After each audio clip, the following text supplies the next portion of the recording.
You won't believe what's happening right now. I mean, seriously, this is one of those things that feels like it should be a plot from some intense geopolitical thriller, but nope, it's happening in real life. And the craziest part, It's unfolding in a way that could reshape global power structures in ways we haven't seen in decades. I'm talking about the South China Sea. Yeah, that big stretch of ocean that most people don't think about unless they're into global politics. But let me tell you, what's happening there right now? It's a high-stakes game of strategy, power, and control that could define the balance of global influence for the next century. And here's the kicker. China is going all in. now, why should you care? Well, imagine if one country could basically dictate global trade, control a third of the world's shipping routes, and lock down massive reserves of oil, gas, and seafood. That's what's at stake here. China isn't just trying to grab a few scattered islands, they're trying to secure economic and military dominance in a way that hasn't been done before. And trust me, this isn't just about territorial pride, it's about something way bigger: control of the future. See, the South China Sea is the highway of global trade. It's like the internet of the physical world. Everything moves through it. About $3,500,000,000,000 in trade passes through this sea every year. That's about 1/3 of the entire world's maritime trade. Let that sink in. Whoever controls this stretch of ocean doesn't just control shipping routes. They control economy. They dictate who can trade, how much they pay, and whether certain goods even reach their destinations at all. And China? Well, they want to be the ones in the driver's seat. But hold on, it gets even crazier. The South China Sea is also sitting on massive reserves of oil and natural gas. Some estimates say there could be around 11 billion barrels of oil and 190 trillion cubic feet of natural gas buried under its waters. That's not just a lot. That's enough to change the global energy game. If China gains full control, they don't just get a military and economic advantage, they also get a long-term energy supply that could make them less dependent on foreign oil.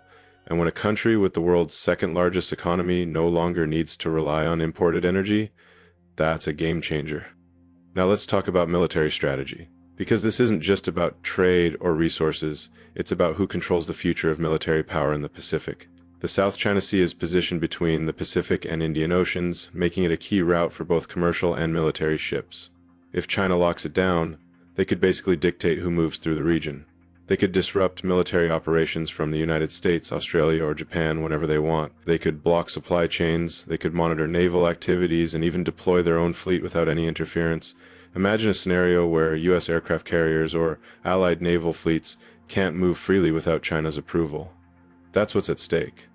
And the thing is, China isn't waiting for permission. They're already moving forward at full speed. Over the past decade, they've been building artificial islands in disputed waters, turning tiny reefs into full-scale military bases.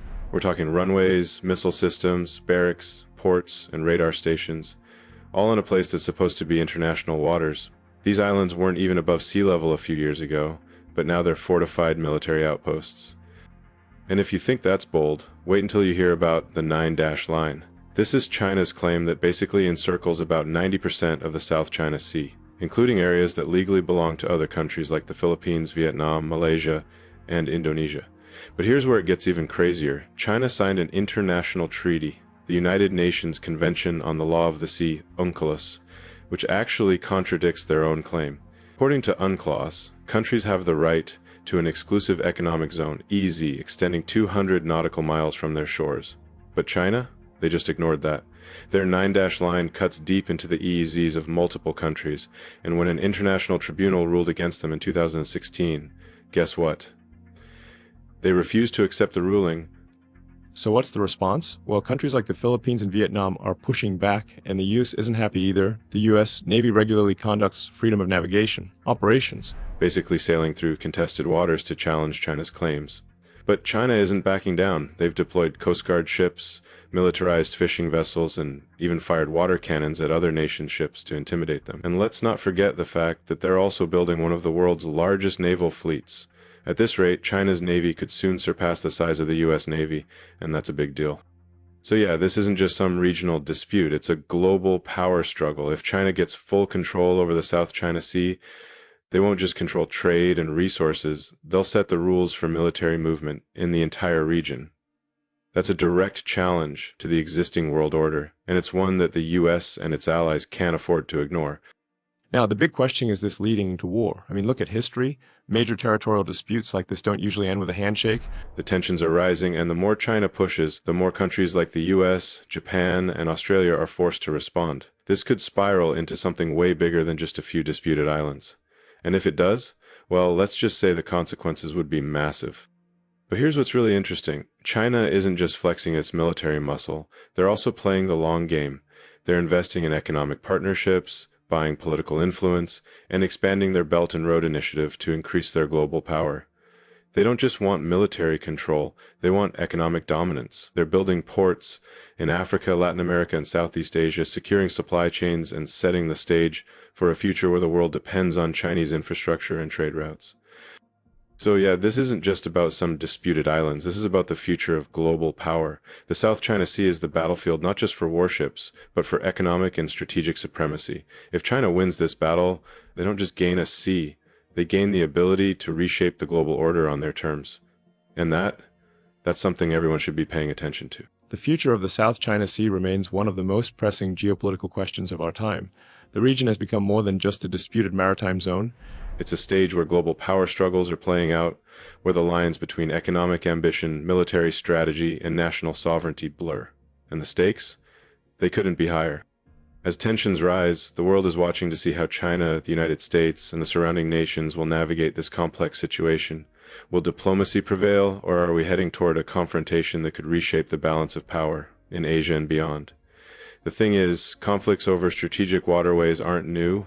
History is full of examples where control of vital trade routes has led to clashes between rising and established powers. From the British Empire's dominance over global shipping lanes in the 19th century to the US securing major sea routes in the 20th, the South China Sea is just the latest chapter in this ongoing story. But here's where it gets even more interesting. China's ambitions don't stop with controlling this waterway. What happens in the South China Sea could set the precedent for how China handles its global expansion in the coming decades. If they succeed in overriding international law and reshaping maritime borders to fit their vision, what stops them from applying that same strategy elsewhere?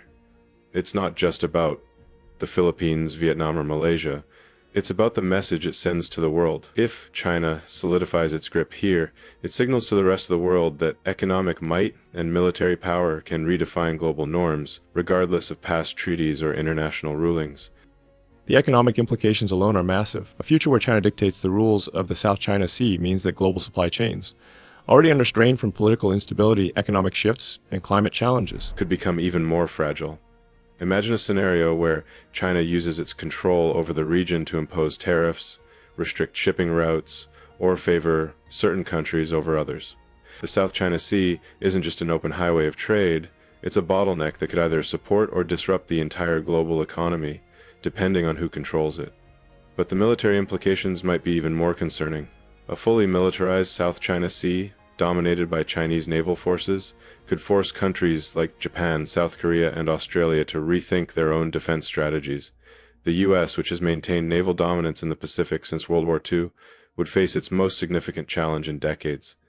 It's not just about the presence of aircraft carriers or fighter jets, it's about strategic positioning. If China controls key island outposts, they can extend their reach deep into the Pacific, placing them closer to US territories and key Allied bases.